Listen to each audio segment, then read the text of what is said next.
Hi friends, भाकरी बघून तर तुमच्या लक्षात आलंच असेल की आज मी काय बनवणार आहे. तर चला सांगते. आज मी बनवणार होते चिकन. तर इकडे सगळ्यात पहिला भाकरी बनवून घेतल्या. तोपर्यंत पप्पांनी मला चिकन साफ करून दिलं.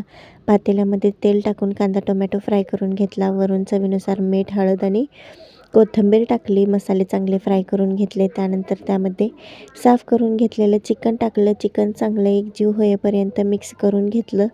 वरून थोडीशी कोथिंबीर टाकली. कोथिंबीर वापरायला मला जास्त आवडतं चिकनमध्ये. त्यानंतर चिकन चांगलं मिक्स करून वाफेवर 5 ते 10 मिनिटासाठी शिजण्यासाठी ठेवलं. झाकून ठेवल्यानंतर त्याला मस्त असं पाणी सुटलं होतं. त्यानंतर गरम करून घेतलेलं पाणी त्यामध्ये टाकलं. चिकन चांगलं मिक्स करून घेतलं आणि शिजण्यासाठी ठेवलं. चिकन शिजतंय तोपर्यंत मी इकडे मसाला बनवायची तयारी करत होते. मसाला बनवून घेतला तोपर्यंत चिकन पण शिजून तयार झालेलं होतं. त्यानंतर मी डायरेक्ट सुक्कं चिकन बनवलेलाच व्हिडिओ काढलेला आहे, कारण खूप गडबड झाली. डबा द्यायचा होता. इकडे डबा पॅक करून घेतला. इकडे आळणी बनवून ठेवलं होतं आणि इकडे रस्सा पण बनवला होता. तर मस्त असा बेत झाला होता आजचा. मी चिकन खात नाही, त्यासाठी दाबेली आणली होती मला. Bye bye.